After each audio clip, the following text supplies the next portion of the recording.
Magandang umaga po sa inyong lahat. At kami po papasalamat sa Panginoon dahil una tigit sa lahat, ang Pastor Bong ay binigyan po kami ng pagkakataon na makarating po dito at tumayo sa inyong pulpito para i-present yung burden na inilagay ng Panginoon sa aming mga puso at na kung saan ay yun po ang dahilan bakit po kami narito ay Missionary Salvador Paredes po, your ambassador to Spain, reaching the Jewish and the Gentiles with the gospel of Jesus Christ. Ano po, I'm from Calvary Baptist Church, Dasmariñas, Cavite. And then do po ako naligtas under po sa ministry ni Pastor Nemo Rizada.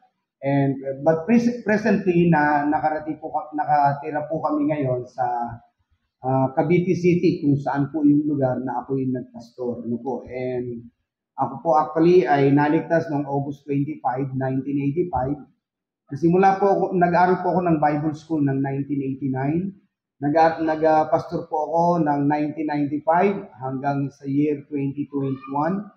At nag-ano po ako ng mission at ng about Jewish mission noong 2010. At purihin po ang Panginoon at tinawag po ako ng Panginoon ng July 5, 2016. At kaya po purihin po ang Panginoon. Ngayon ay kami po ay nagsuko ng buhay para po sa mission noong July 5, 2016 at ngayon po ay more than a year na po kami na nasa deputation and ang loobin po ng Panginoon this coming ito pong week na ito ay mag-a-apply na po kami ng visa para po sa Spain.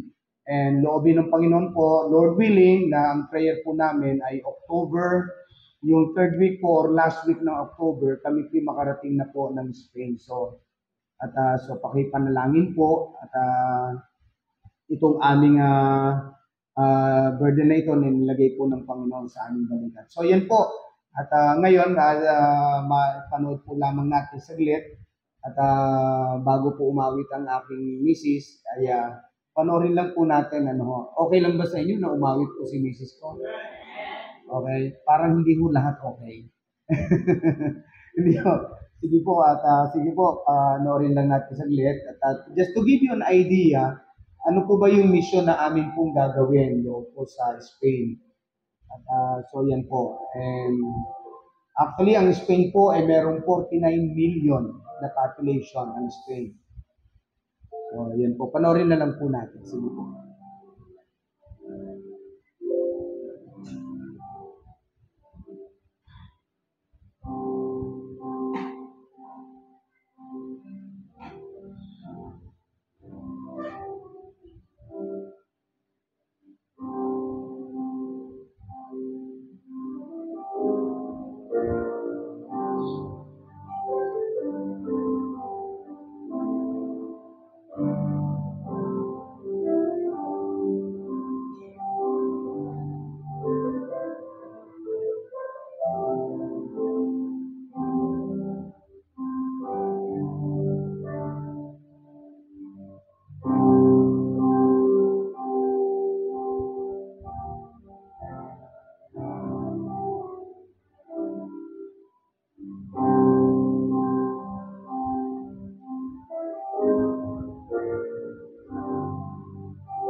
Pakinggan po natin ng awit ng Sister Lily.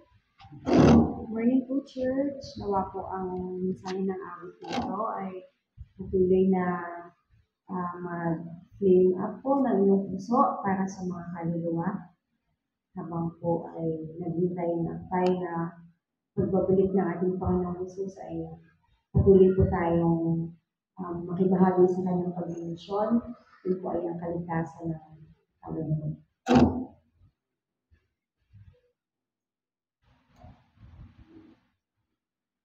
I dreamed I went to heaven, and you were there with me. We walked upon the streets of gold, beside the crystal sea. We heard the angels singing, when someone called your name. You turned and saw this young man, he was smiling as he came. He said, friend, you may not know me now. Then he said, but wait, you used to teach my Sunday school when I was only 8. And every week you would say a prayer before the class would start. And one day when you said that prayer, I asked Jesus in my heart. Thank you for giving to the Lord. I am a life that was changed. Thank you for giving to the Lord. I am so glad you gave. Then another man stood before you. He said, remember the time a missionary came to your church and his pictures made you cry. You didn't have much money, but you gave it anyway. Jesus took the gift you gave, and that's why I'm here today. Thank you for giving to the Lord. I am a life that was changed. Thank you for giving to the Lord. I am so glad you came. One by one they came, for us the eyes could see. It's like somehow touched by your generosity. Little things that you have done and sacrifices made, unnoticed on the earth, in heaven now proclaimed. I know up in heaven you're not supposed to cry, but I am almost sure there were tears in your eyes as Jesus took your hand. You stood before the Lord. He said, my child, look around you, for great is your reward.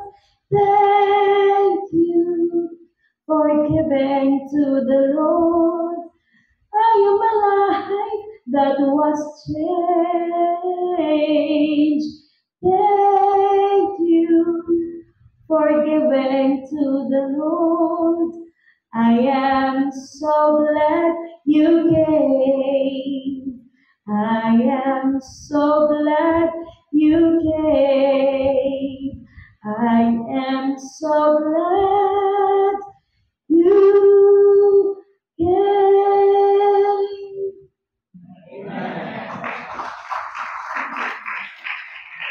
Okay, so salamat po sa ng awit. Let us open our Bible to the book of Genesis chapter 12, reading verse 3, and Romans chapter 15, at para po sa ating pag-aaral ng salita ng Panginoon. And yan po, tumayo po tayong lahat. Ngayon po ay pag-usap po natin ngayon, blessed to be a blessing. Pinagpala ng Panginoon upang maging pagpapala din naman sa iba. At that God's plan is to bless all the families of the earth, and ang bawat isa rin naman po is to be a blessing. Ang sabi po ng Genesis chapter 12, reading verse 3, the Bible says, I will bless them that bless thee, and curse him that curseth thee, and in thee shall all families of the earth be blessed. At take note, mga minamahal, na po niyo sinabi doon sa bandang baba, and in thee shall all families of the earth be blessed. Sa pamagitan mo, lahat ng pamilya sa buong mundo ay pagpapalain ko. At ang ganda po, ganda ng looban at plano ng Panginoon na bawat isa po sa atin ay mapagpala ng Diyos. Ano po? And Romans chapter 15 para po sa ating pag-aaral. At Romans chapter 15 at ngayon po ay ngayon po ay 11:31. Ano 11:29. So meron lang nung po akong ilang minuto pa. So yan. At parang maikli na lang ang ating time. At meron hubang butas dito na kapag ako'y sumusobra sa time, lulubog. Wala naman siguro. Okay, so yan po. Sisigapin ko po na around 12 matapos po tayo. Romans chapter 15, binasa po natin kanina ang Romans chapter 12, Genesis 12. Ngayon po ang sabi ng banal na kasulatan, Romans 15, reading verse 25, but now I go unto Jerusalem to minister unto the saints, for it hath pleased them of Macedonia and Achaia to make a certain contribution for the poor saints which are at Jerusalem. It hath pleased them verily, and their debtors they are. For if the Gentiles have been made partakers of their spiritual things, their duty is also to minister unto them in carnal things. When therefore I have performed this and have sealed to them this fruit, I will come by you into Spain. And I am sure that when I come unto you, I shall come in the fullness of the blessings of the gospel of Christ. At pag-usapan po natin, I would like to speak on the subject, blessed to be a blessing. Let us pray. Panginoon, muli po ay we humbly come to your holy presence, and we pray, dear God, that you please speak to our hearts, and we pray for the sweet moving of the Holy Spirit in our midst. Thank you so much, Lord. In Jesus' name we pray. Amen. We may now take your seat. At blessed to be a blessing. Katulad ng binasa po natin kanina, doon po sa Genesis chapter 12, reading verse 3, na ang Diyos po'y nagnanais na ang lahat ng pamilya sa buong mundo ay mapagpala ng Panginoon. Walang hindi kasali. Amen po ba? Okay. So lahat ay nais ng Panginoon na pagpalain, lahat ng pamilya sa buong mundo. At dahil po doon mga minamahal, ito po mga minamahal, hindi po ibinigay ng Panginoon kay Abraham lamang. Kundi ang sabi po na ang magiging daan ng pagpapala ng Panginoon ay yung si Abraham at ang kanyang mga lahi at ang gagamitin ng Panginoon at pagpalain ng buong mundo. Ngayon, dito po ang pag-uusapan natin mga kapatid. Ang pag-uusapan natin ay dalawang grupo po ng tao pag-uusapan natin dito. Una po ay mga Hudyo, ikalawa po yung mga Gentile o mga Griego. Na kung saan, pag sinabi natin Jewish people, sila po yung mga galing kay Abraham, Isaac, Jacob, and the 12 tribes. Sila ang tinatawag na mga Hudyo. Na pagkagaling dito sa lahing ito, ang tawag ay mga Hudyo. Meron po ba, narito po kayo ngayon, and kayo po ay galing sa lahi na sinasabi ko. Galing kayo kay Abraham, Isaac, Jacob, and the 12 tribes. Meron po ba? Wala. Nangangahulugan, tayong lahat ay mga Gentiles. Maliwanag po ba yun? Okay, so, dalawang grupo lang naman mga Hudyo, Jewish people, and the Gentiles. So, nangangahulugan tayo po ay mga Gentiles. Now, dito may nabasa po tayo na Macedonia and Achaia. Ang Macedonia and Achaia, iyan po ay mga provinces sa panahon, sa provinces po ito sa Greece. At naabot po sila ni Apostol Pablo, itong Macedonia na kaya, naging mananampalataya po sila doon sa Acts chapter 16, 17, 18, na kung saan naabot sila ni Apostol Pablo during his second missionary journey. At dahil po doon, sila po ay nakakilala sa Panginoon. Now, ang banggit po ng salita ng Panginoon, ang ginawa ng Macedonian and Achaean churches, at doon sa Macedonia, naandyan po yung Berea, naandyan po yung Thessalonica, naandyan yung Corinth. Okay? Samantalang doon sa Achaia, naandoon yung tinatawag nating naandyan po yung Athens. Okay? Naandyan po yung sa lugar na yan, sa yung lugar na yan, na kung saan mga kapatid, sila po ay pinagpala ng Panginoon. Sila ang tinatawag natin Macedonia na kaya, na kung saan, kung merong nag-iwan sa atin ng magandang halimbawa ng mga churches sa panahon natin ngayon. Kung merong, kumbaga, napakagandang model church, kung meron talagang pattern ng mga churches sa panahon natin ngayon, walang iba kundi yung church dito sa Macedonia and Achaia.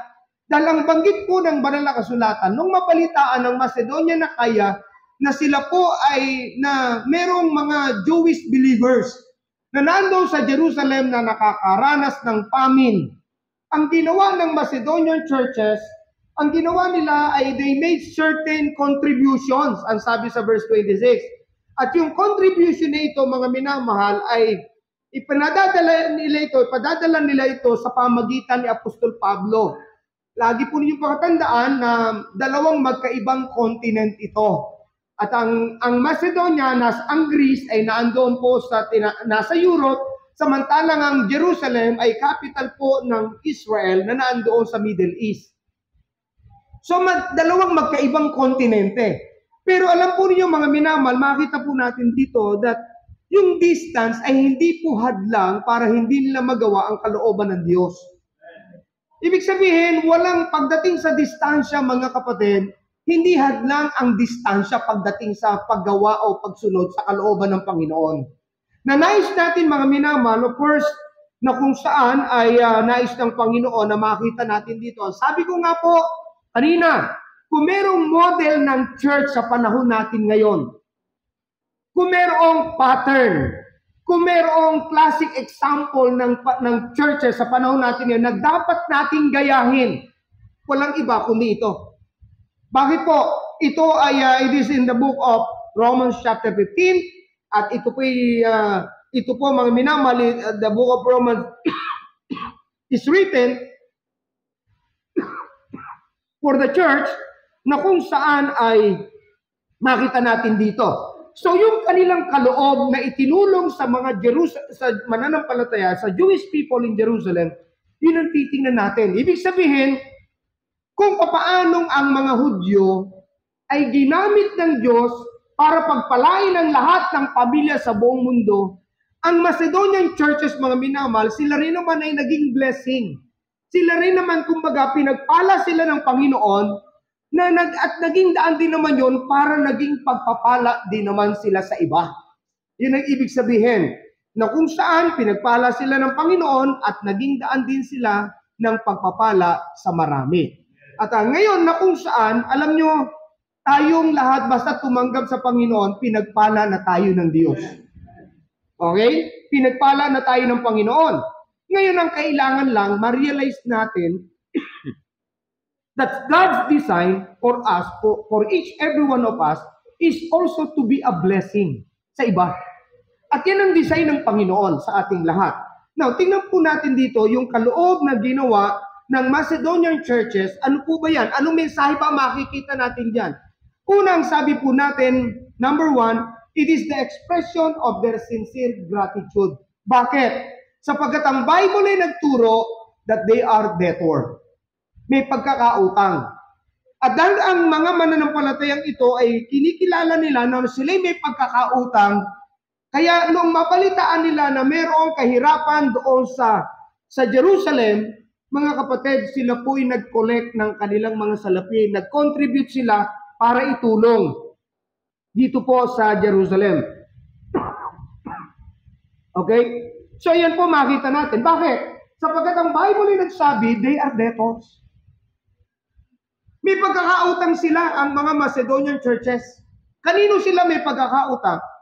May pagkakautang sila mga kapatid dahil nga tumanggap sila ng blessing at ng blessing. Ang sabi nga po doon sa verse 27, for if the Gentiles have been made partakers of their spiritual things, sila po ay nakabahagi ng spiritual na pagpapala.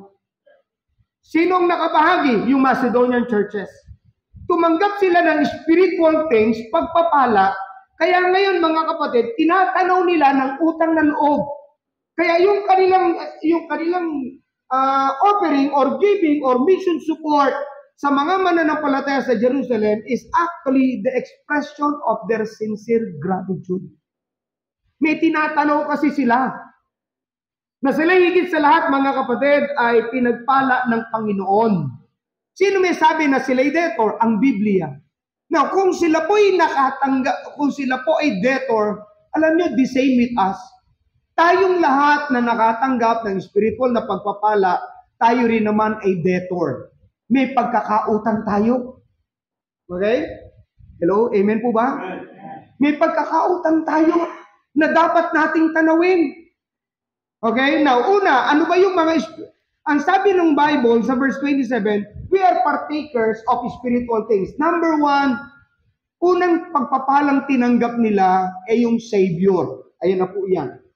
May Savior. Bakit? Ano ba ang naginawa ng tagapagligtas? Of course, yung kaligtasan ng ating mga kaluluwa. The greatest blessings na meron tayo ay yung kaligtasan ng kaluluwa natin lahat. Bakit? Sapagkat tayong lahat ay nagkasala and we deserve to be punished in hell. But because Jesus Christ paid the penalty of our sins, binayaran ni Kristo ang ating mga kasalanan at dahil doon mga minamahal, sabi nga po, in whom we have redemption through His blood, the forgiveness of sins, according to the riches of His grace in glory by Christ Jesus. Sa nangangahulugan mga kapatid, salamat sa Panginoon, meron tayong Savior na siyang naging daan para po yung curse na nasa sa atin, yung sumpa ng kasalanan na nasa sa atin ay mawala. At purihin ng Panginoon, kay Kristo ang sumpa ng kasalanan sa lahat ng mga taong tumanggap, nagsisi ng kanyang kasalanan na tumanggap sa Panginoon, naalis na ang sumpa ng kasalanan sa iyo. Amen? Hindi na tayo pagbabayarin pa ng Diyos sa ating pagkakasala sapagkat may nagbayad na nito para sa atin. Si Kristo ang nagbayad ng iyong kasalanan. Binayaran na ng Panginoon ang ating pagkakasala. So, dahil doon, tinanggap natin yon, wala na tayong babayaran pa. Because ang sabi nga po, our sins are paid in full. Bayad na ang ating mga kasalanan. At dahil doon, salamat sa Panginoon, meron tayong tagapagligtas. At iyan ang blessing. Sinong ginamit ng Panginoon para ibigay ang tagapagligtas? Walang iba kundi ang mga Hudyo sapagkat ang sabi nga po ng Bible that Jesus Christ is the son of Abraham, the son of David. Matthew 1:1. And whose are the fathers and of whom as concerning the flesh, Christ came, who is over all, God bless forever. Amen. Romans chapter 9, reading verse 5. Na kung saan mga minamahal, we have the Savior. The greatest blessing na meron tayo ay walang iba, meron tayong tagapagligtas. Pangalawa mga kapatid, not only that, at meron tayong scripture. Ang scripture na ito natangan natin, at na I do believe that it is inspired. Amen? Ang Biblia nito, mga minamahal, natangan natin mga kapatid, it is a Jewish book. Ito po yung libro, mga minamahal, na nagsimula na ipinagkatiwala ng Diyos ang kanyang mga salita sa mga Hudyo. Ang sabi nga po, Romans chapter 3, reading verse 2, anong advantage meron ng mga Hudyo? Ang sabi ng salita ng Panginoon, chiefly, that because of them were committed the oracles of God. Sa kanila ipinagkatiwala ng Diyos ang kanyang mga salita. Nangangahulugan, salamat sa Panginoon, at ang libro na ito, mga minamahal, itong Bibliang ito, sinulat ng 40 different writers na sila po yung mga Hudyo na ginamit ng Panginoon para isulat ang kanyang mga salita. So salamat sa Panginoon, meron tayong Bible na basihan ng ating buhay pananampalataya. Salamat sa Panginoon dahil kung hindi, kung walang Bible, at by the way, ang Biblia ito nagturo sa atin kung sino ang Diyos. Tama po ba? Ipinakilala ng Biblia ito kung sino ang Diyos. Nalaman natin ang doctrine of God, doctrine of Christ, doctrine of salvation, doctrine of the church, doctrine of man, at yung doctrine of heaven, doctrine of hell, yung doctrine of doctrine of sin, doctrine of angels. Dito natin sa Bible na unawaan yung mga salitang natututunan natin dito sa church. Yung word na worship, yung word na fellowship, yung prayer, yung soul winning, church planting, everything mga minamahal is in this book. It is a Jewish book na ibinigay sa atin. At salamat sa Panginoon sapagkat ito ang nagpapatalino sa atin katulad ng binanggit ni Apostle Paul kay Timothy, and that from a child thou hast known the Holy Scriptures which are able to make thee wise. Amen? At ang sabi po ng salita ng Panginoon, all Scriptures given by inspiration of God, okay? And is profitable for doctrine, for reproof, for correction, for instruction in righteousness, that the man of God may be perfect, truly furnished unto all good works. Ang Holy Scripture na ito na tinatawag na Word of God, ito'y pinagkatiwala ng Panginoon. Salamat, kumbaga, ang ginamit ng Diyos at ang naging daluyan para pagpalain ang buong mundo sa pamagitan ng kanyang salita ay mga Hudyo. Wala tayong sarili natin. Hindi po ito galing sa Pilipinas. Amen po ba? Hindi po ito Philippine made. Ito po ay made in Israel ang Bibliang ito. Kung paano ang salvation is made in Israel, kaya hindi naman Scripture is made also in Israel. So makita natin, salamat sa Panginoon, may Bible tayo. Dahil isipin nyo na lang, kung walang Bible mga kapatid, anong pinangahawakan natin sa buhay natin? Hello? Anong pinangahawakan natin? Maniniwala tayo sa turo sa school na ang tao galing sa unggoy. Na ang unggoy na ito, simula pa lang nakabaluktot at punong-puno ng balahibo ang buong katawan. Hanggang sa tumatagal, yung unggoy na ito ay unti-unting nawawala balahibo at unti-unting tumutuwid ang tayo. Tapos ngayon, ayan na, naging tao na. Kung walang Biblia, mga kapatid, na nagsasabi na ang tao ay direct creation ng Diyos, maniniwala talaga tayo na ang tao galing sa unggoy. Pero isipin nyo na lang, yung kagugwapo at kagaganda nyo yan. Galing sa unggoy? Pero salamat sa Panginoon, tinuruan tayo ng Bible. Na kapag ito'y binasa mo, babaguhin ito ang buhay mo. At salamat sa Panginoon, mayroong Bible, mga minamahal, dahil kung hindi, ano ba ang pinangahawakan natin sa buhay natin bago tayo nakakilala sa Panginoon? Di ba mga pamahiin? Tama po ba? Pamahiin, tapos para malaman mo, kinabukasan mo, bibili ka ng dyaryo, titingnan mo yung zodiac sign mo ron. Diba? Yung Virgo, yung Cancer, yung Leo, yung Capricorn. Kami, Gemini kami. Dahil Mayo po kami, Mayo eh. O hindi po baga? Pero salamat sa Panginoon, may Bible tayo na nagtuturo sa atin ano ang tamang buhay.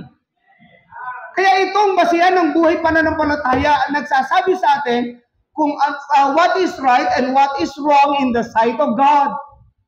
Salamat sa Panginoon, may Bible. Hindi lang tayo iniligtas ng Panginoon, kundi bagkus merong salita ng Diyos na batayan ng buhay pananampalataya. The sole authority of our faith and practice ay walang iba kundi ang Biblia.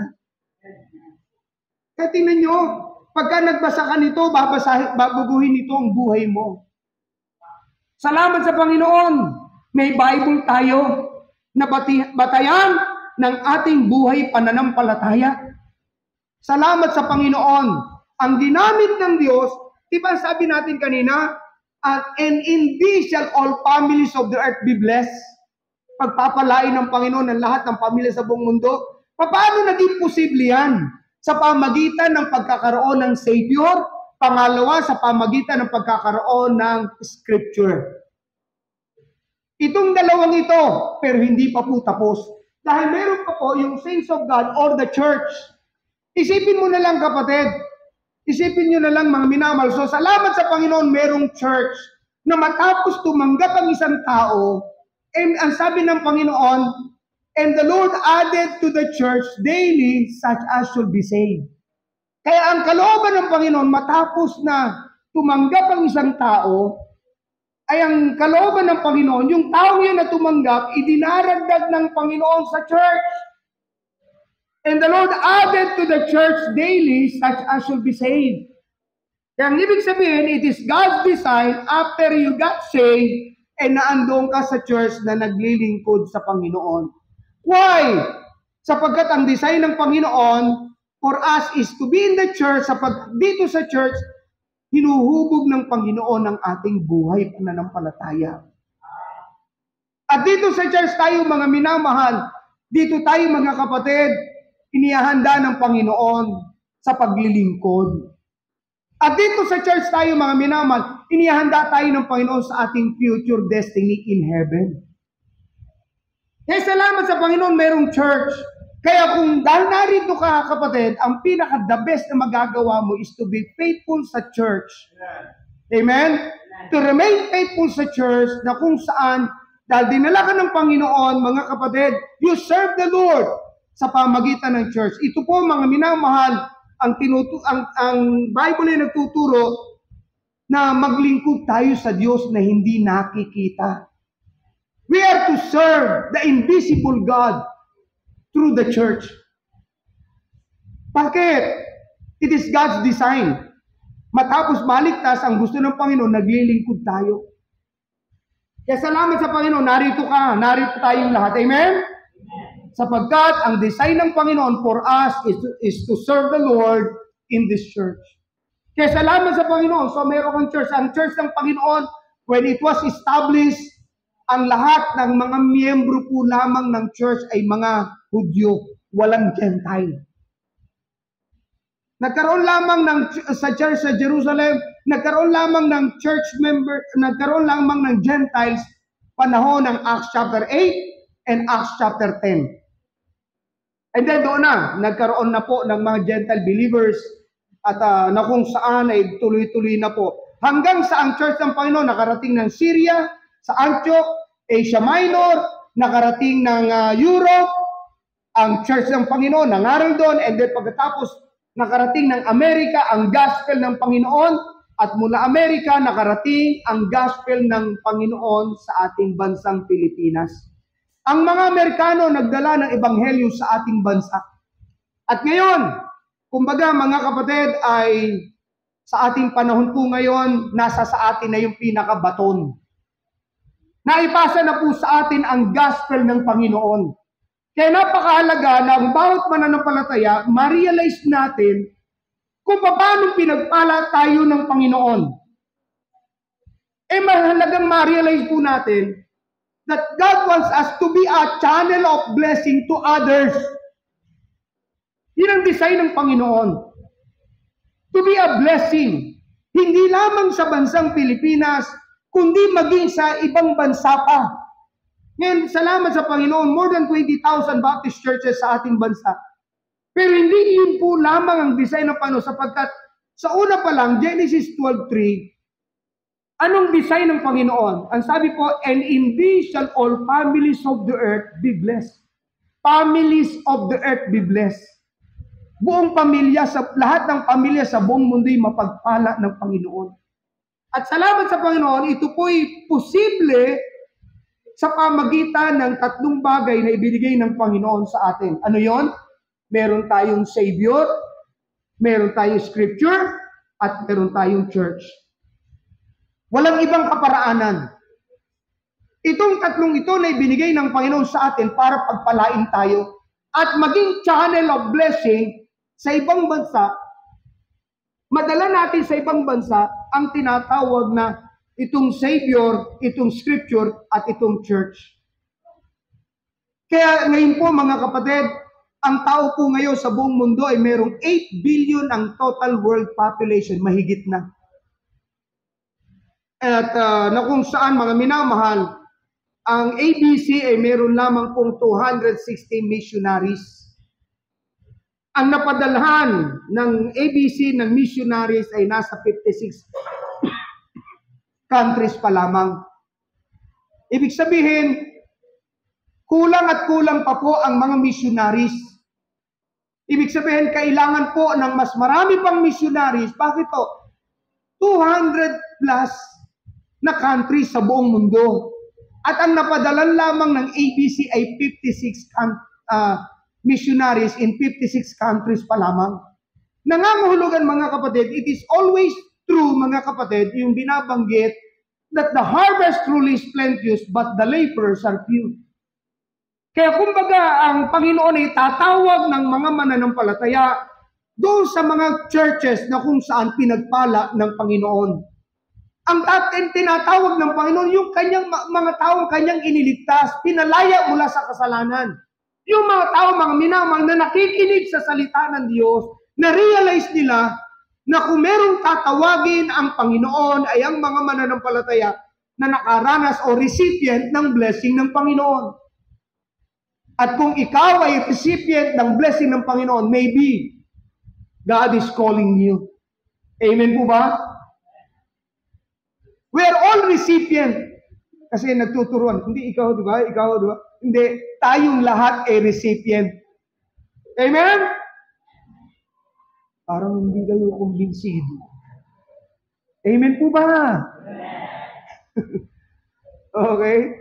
Ibig sabihin, kung i-recipient ka ng blessing ng Panginoon, maybe ikaw yun. Amen? Maybe ikaw yun. Bakit? Alam nyo, sa batch po namin, batch 2022, 24 na family units po kami. Ang batch 2023, yun ang marami, sir. 40 na family units, singles and couples na or family. Sa batch 2024, which is next February, meron na pong mga on-deck missionary, nasa around mga mga almost 50 na yan. Naghihintay na lang ng February next year. Pero alam po ba niyo mga kapatid, meron na pong kumbaga nagsuko na ng buwan. At alam niyo kung ano ang pinaka-edad. Kung ano yung edad ng mga missionary na ito na nagsusuko ng buhay para magmisyon. Ang pinaka-may-edad, mga kapatid, ay 72 years old going to Africa. 72 years old. Ibig sabihin, kung ang 72, mga kapatid, kung ang edad natin ay 30, 40, 50, abay, parang kayang-kaya natin compare doon sa 72 years old. Amen po ba? Tingnan nyo, mas lalo nang nanahimik yun, lalo nang hindi, wala nang masyadong umi-amen pag gano'n na usapin, no? Mas lalo nang tahimik, no? Pero ang ibig sabihin, mga minamahal, we are all blessed.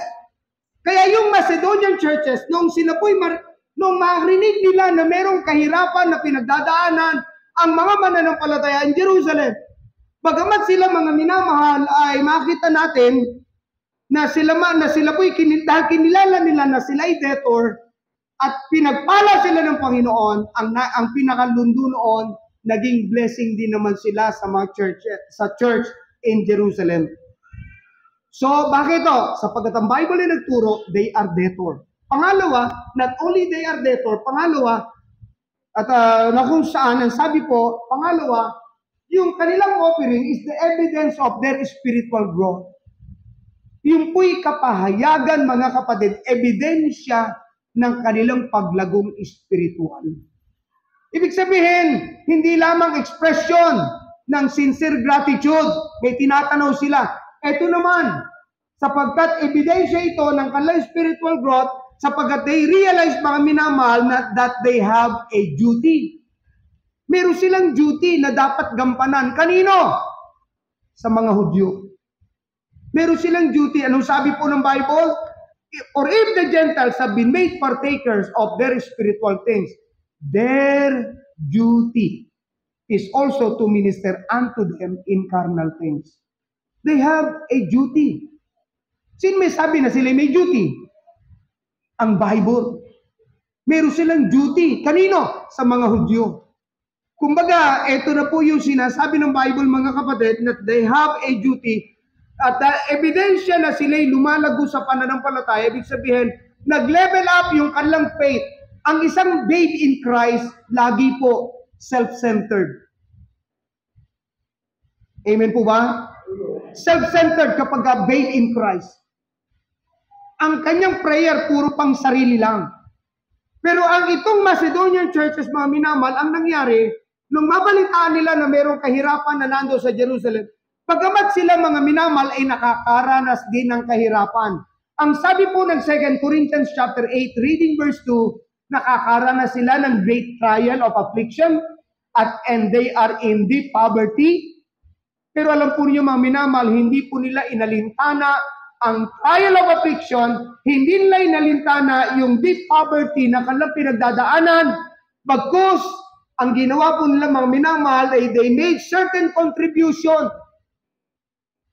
for the poor saints which are at Jerusalem. Nag-level up ang kanilang faith. Pangalawa, they learn to depend on God for everything. Tayo naman talaga, gano'n naman po talaga tayo. We learn to depend on God for everything, mga minamahal. Every day sa buhay natin ay nangyayari ayon sa kapahintulutan ng Panginoon. Amen po ba? Na matutunan po natin that because we are serving the Lord, we depend on God, we know that God will supply all our needs according to His riches in glory by Christ Jesus.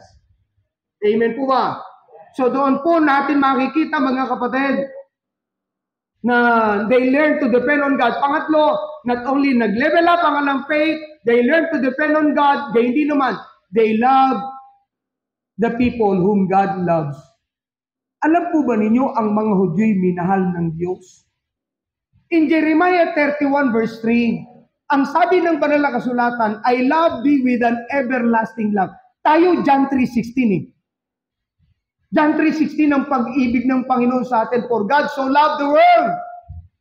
Pero ang pag-ibig ng Diyos sa mga Hudyo, mga kapatid, everlasting love. Jeremiah 31:3 po yan.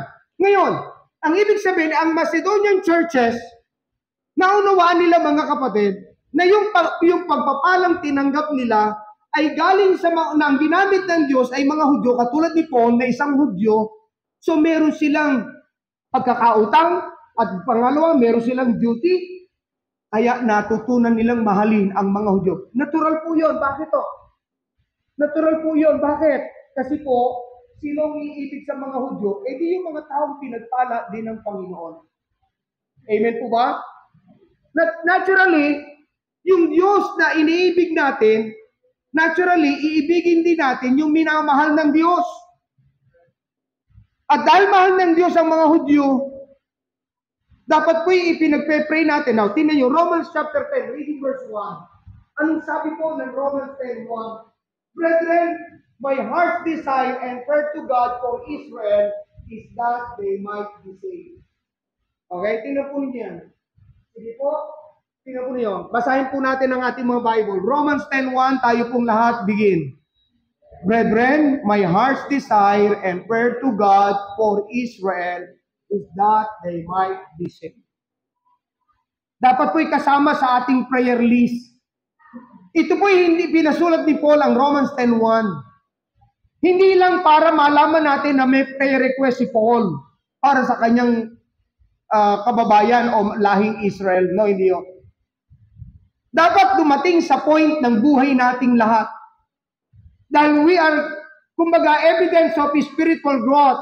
Kinakailangan makita, mga kapatid, sa maipakita natin na tayo po'y kumbaga lumalago sa pananampalataya by praying. Sino yun? Yung ipinagpe-pray at concern ng Bible. Sapagkat concern ng Bible, ang kaligtasan ng mga Hudyo, dapat concern din natin ito. Wala mang Hudyo sa ating community, but at least yung prayer para sa Jewish people ay ginagawa po natin. Let us include the Jewish people in our prayer list. Opo, bakit? Kasi ang sabi nga po natin na hindi po, mga kapatid, isinulat ang Romans 10:1 para malaman natin na mayroong prayer request si Paul. Dapat dumating sa point ng buhay nating lahat na ang ipinapanalangin natin ay ang kaligtasan ng mga Hudyo at ang kapayapaan sa Jerusalem. Tingnan po niyo, Psalms 122, reading verse 6. Psalms 122, reading verse 6, ang sabi ng Bible. Ano sabi po? Psalms 122, verse 6. Pray for the peace of Jerusalem, they shall prosper that love thee. Ipanalangin niyo ang kapayapaan sa Jerusalem. Di ginhawa ang mga taong umiibig sa Kanya. Sinong gagawa nun? Ang Diyos. Kaya kumbaga kapag ang kaligtasan ng mga Hudyo isinama natin sa ating mga prayer list, makikita natin, ibig sabihin nagagawa natin ang kalooban ng Panginoon. To give emphasis, now, naniniwala tayo sa Romans 3:10. Bring ye all the tithes into the storehouse. Amen po ba? Laksan nyo naman ang amen. Nasa practice naman natin yan eh. Amen po ba? Yan. Pinapractice natin ang Malakay 3:10. Ang Malakay 3:10 yun, nasa Old Testament yan. Eh how much more ang Romans 10:1? Romans 10:1. Anong sabi sa Romans 10:1? Brethren, my heart's desire and prayer to God for Israel is that they might be saved. It is written for the church. Ang book of Romans. It is written for the church. Nasa New Testament. Kaya kung ang Malakay 3:10 pinapractice natin, dapat natin kung i-practice ito.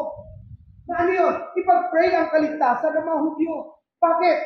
It is the heartbeat of God, yung kaligtasan ng mga Hudyo ng kanyang bayan. Bakit ito? Anong sabi ng Bible? Romans 1:16.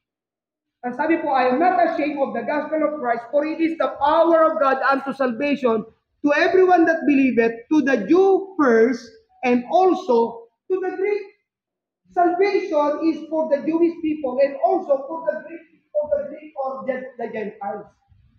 Nangangahulugan mga kapatid, mahalagang maisama po natin sila at kung meron talaga tayong dapat gawin o pinapanalangin, isinasama natin sa ating mga prayer list ay walang iba kundi ito. Sapagkat kung merong nakalimutan ang mga churches, walang iba kundi ang kaligtasan ng mga Hudyo. Bakit po? Sapagkat tandaan po ninyo, ang banal na kasulatan katulad ng Acts 1:8, anong sabi po? Ye shall receive power after that the Holy Ghost is come upon you. And ye shall be witnesses unto me both, pag sinabing both, simultaneous, sabay na ginagawa, both in Jerusalem, in all Judea, and in Samaria, and unto the uttermost part of the earth. Nasaan ang Pilipinas doon? Nasa uttermost part of the earth. Pero sa simula mga kapatid, ang ibig sabihin, meron tayong duty toward Jerusalem, Judea, and Samaria. Lahat ng ito ay mga Jewish places ito. Ibig sabihin, nandun makikita natin na kung saan ang programa ng Panginoon para sa church. Wherever there is a church, the duty of the church is to witness to the Jewish people and also to the Gentiles. Walang misyon, mga kapatid, na Gentiles only. At wala rin misyon na Jewish only. Wala pong ganon. Ang mahalaga ay ma-realize po natin sa banal na kasulatan kasama ang kaligtasan at ang pagmimisyon sa Jewish people. Yun po mga minamahal, dahil nandun tayo sa uttermost part of the earth, ang kalimitan nangyayari po mga minamahal dahil hindi nabibigyan ng panahon at wala naman tayong madalas na nakikita ang mga Hudyo sa ating paligid. Bagamat sa ating bansa, merong around 500 Jewish people sa ating bansa. Pero hindi po sila mga kapatid visible, ayaw nilang magpakilala. Bakit po? Sapagkat there was a time sa history ng mga Hudyo, sila po'y persecute. Pero ang mahalaga, mabuksan ang ating puso't isipan. Ako bilang as a personal individual believer of the Lord, I have a duty. I am a debtor. You are a debtor. And we have a duty. Amen po ba? Yan po ang ibig sabihin. Now, so evidence of their spiritual growth. Pangatlo, the exaltation of the Savior's goodness. Anong ibig sabihin? Distinction. Kung yung evidence of spiritual growth, meron tayong duty. Kung merong gagamitin ng Diyos para sa mga Hudyo, walang iba kundi ang Kristiyano. So, yung pong mga, bakit kinakailangan, yung ginawa po ng mga Macedonian churches ay naging dahilan para ma-preserve ang church in Jerusalem. Bakit po? Sa panahon na yan, anong tendency kapag mayroong famine, may kahirapan, mawala, mag-alisan. Pero to preserve at magkaroon ng church pa rin sa Jerusalem para maging witness in Jerusalem, yung kanilang offering ay naging daan para ma-preserve o mapanatili ang mananampalataya in Jerusalem. Now, take note, mga kapatid, once na tayo nagkaloob, anong sinasabi natin? God is good. Amen po ba? Pinagpala tayo ng Panginoon. And you know, mga minamahal, ang sabi po ng Ephesians 1:3, ang sabi ng banal na kasulatan, I thank God, the Father of our Lord Jesus Christ, who hath blessed us with all spiritual blessings in heavenly places. Pinagpala na tayo ng Panginoon, mga minamahal. At ang nais ng Panginoon, ang kalooban ng Panginoon, listen po, makinig po kayo. Ang kalooban ng Diyos, kung ikaw ay pinagpala ng Panginoon, God's design for you is to be a channel of blessing to others. Amen? Yung naandito ka, nagsaserve ka sa Panginoon, nagiging blessing ka sa kapatiran, yung ikay naandyan, naglilingkod ka sa Panginoon, nagsosoul winning ka, na meron kang klase, meron kang nagtuturo ka na, kasama ka sa mga sa children's ministry, you become a channel of blessing sa iba. Pero hindi po limited sa ganon lamang po yun, sapagkat ang ministry ay hindi lamang po sa mga Gentiles na katulad natin. Hindi po limited sa ganong bagay. Ang kailangan po ay ang maging blessing tayo. Huwag nating kalilimutan, merong Jewish people na gusto ng Panginoon na maligtas. Hindi lang po parang katulad yan, parang foreign nations, part lang sila. No, hindi po. Sapagkat special sa harapan ng Panginoon, ang mga Hudyo, dapat ang treatment natin ganoon din. Kahit nasaan tayo, be a blessing to others. Amen? Hindi natin kayang bayaran ang lahat ng pagpapalang tinanggap natin. Alam niyo mga minamahal kung bakit sa ating bansa may freedom of the gospel sa ating bansa. Alam niyo kung bakit? Bakit ganito? Malaya tayo nakapag-preach, malaya tayo nakapagtuturo ng bata, malaya tayo mga minamahal nakapagbibigay ng gospel tracts. Bakit malaya mga minamahal tumatayo sa kalye, sa palengke, sa pilahan ng tricycle? Malaya tayo nakapangangaral ng salita ng Panginoon. Bakit? Sapagkat may freedom of the gospel sa ating bansa. Hindi po aksidente na nangyayari lang yan. Bakit po? Sa ibang bansa, katulad ng Middle East, katulad ng Vietnam, katulad po sa China, hindi ka pwede mamigay ng gospel tracts at mag-preach in public. Why? Walang freedom of the gospel sa kanilang bansa. Pero sa atin meron. Bakit ganon? Sapagkat sa ating bansa, mga minamahal, dumating sa point na ang ating bansa ay naging instrumento para tulungan ang mga Hudyo. Naging blessing ang bansa natin sa panahon ni Manuel L. Quezon nung tinanggap ni Manuel L. Quezon ang 1,200 Jewish people. And because of that, mas lalo pang naihayag ang gospel sa ating bansa. At mas maraming naligtas, marami po mga minamahal ang nakakilala sa Panginoon, at mas marami pa mga minamahal ang naitatayong mga gawain in different places. Bakit po? Sapagkat may mga taong handang magpagamit at maging channel of blessing. And I know, pagka tayo po nandoon, nakita natin ang sarili natin that God wanted us to be a channel of blessing. Ikaw, kabataan, hindi mo alam ang po pwedeng gawin ng Panginoon sa iyong buhay. God wants you to be a channel of blessing. Hindi mo alam. Ang Panginoon ay walang imposible sa Panginoon. At kayang gumawa ng Panginoon sa buhay natin ng mga bagay na hindi mo iniisip o inaasahan. Be a channel of blessing. Amen? Be a channel of blessing. Kaya ngayong umaga, be a channel of blessing. Pinagpala ka ng Panginoon, be a blessing to others. And higit sa lahat, the greatest thing that you can do, the least thing also that you can do, is to give your life to the Lord. Sapagkat pinagpala ka ng Panginoon. To be a channel of blessing to others. Amen? Marami pa pong hindi ligtas, marami pang nangangailangan ng gospel. Marami pa po mga kapatid, and if you will just realize, pinagpala ka ng Panginoon, masigit pa. Let us come to the Lord in prayer. Tumayo po tayong lahat. Amang banal, lumalapit po kami sa iyo. Salamat po sa pagpapalat biyaya na binigay mo po sa amin. Salamat po, Panginoon, dahil una tigit sa lahat, pinagpala mo kami ng iyong kaligtasan, yung scripture, at meron kaming church. Siguro kung wala, Panginoon, itong tatlong ito, nandun pa rin kami, Panginoon, sa aming buhay. Walang direksyon, wasak, sira. Pinagpala mo kami, Panginoon, ng masigit pa.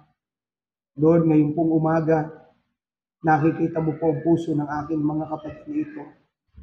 Samahan mo sila, Panginoon. Panginoon, alam namin meron ka pang gustong gawin sa aming buhay. Nais mo kaming baguhin. Nais mong isuko namin sa iyong buhay namin ito at pabayaan ka kung anong gusto mong at plano mo sa buhay namin. And Lord, ngayon pong umaga, mangusto po kayo sa mga kapatiran na narito ngayon.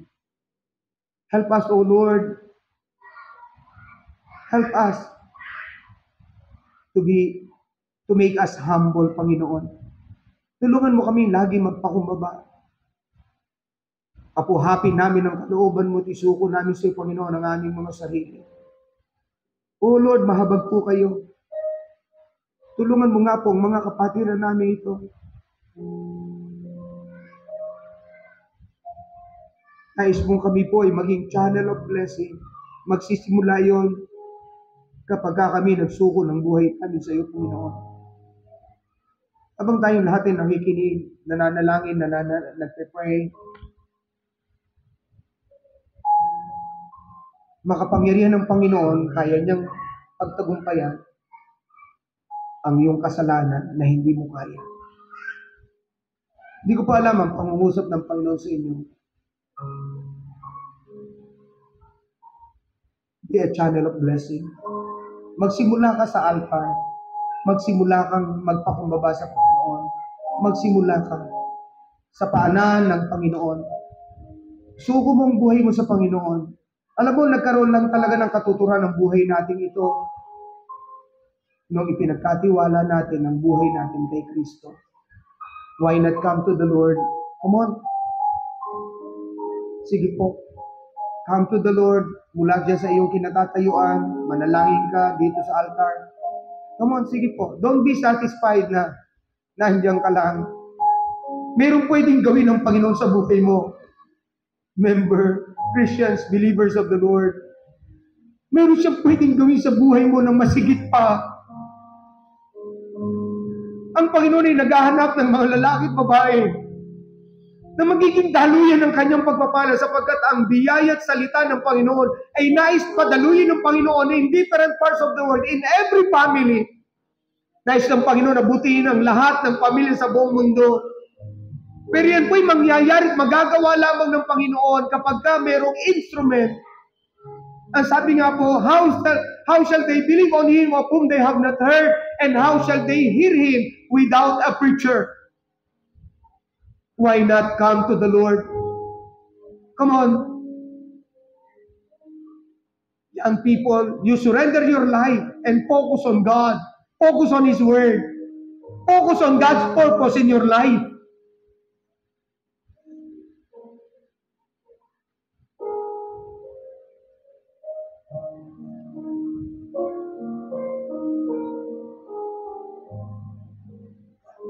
Amang banal, papasalamat po kami sa kadakilaan mo sa buhay namin. Meron kang ginamit, Panginoon, para pagpalain po kami. May mga taong nagbigay ng time, ng effort, nag-pray para sa aming kaligtasan. May mga taong nagsakripisyo, nagbigay ng kanilang mission giving para maligtas kami, Panginoon. May mga taong nagsakripisyo. Lord, thank you sa kanila. Ngayon, Panginoon, kami naman po, you want us to be a channel of blessing, Lord. Patawarin mo po kami sa aming mga kasalanan. Nagsisisi po kami, linisin mo ang aming puso ng iyong banal na dugo. At tulungan mo kami mapagtagumpayan ng lahat ng uri ng kasalanan at kahinaan na meron po kami. Gumawa po kayo, Panginoon, sa aming buhay. Panginoon, itinatalaga namin sa iyo at isinasubmit namin sa iyo ang buhay namin ito. Maraming salamat po sa pagpapala. Lord, thank you and help us, Panginoon, to be a channel of blessing sa iba naman sa pamagitan ng pangangaral, pagtuturo ng iyong salita. Salamat po sa church na ito. Salamat po sa Pilgrim Bible Baptist Church sa pangunguna po ni Pastor Bong. I-bless mo siyang patuloy kasampu ng kanyang pamilya at ang church na ito ipagpalain mong patuloy. Salamat po, Sir Jo Marie. Lord, thank you. Samahan mo siyang patuloy at ang kanyang pamilya. Lord, thank you po sa bawat isa ngayon. Ang kapurihan at ang karangalan ay binibigay po namin sa iyo. Ito po ang aming dalangin sa pangalan lamang ng Panginoong Hesus. Amen and amen. God bless you po. Amen. Are you blessed? Say amen? Amen. Handa po natin ang ating mga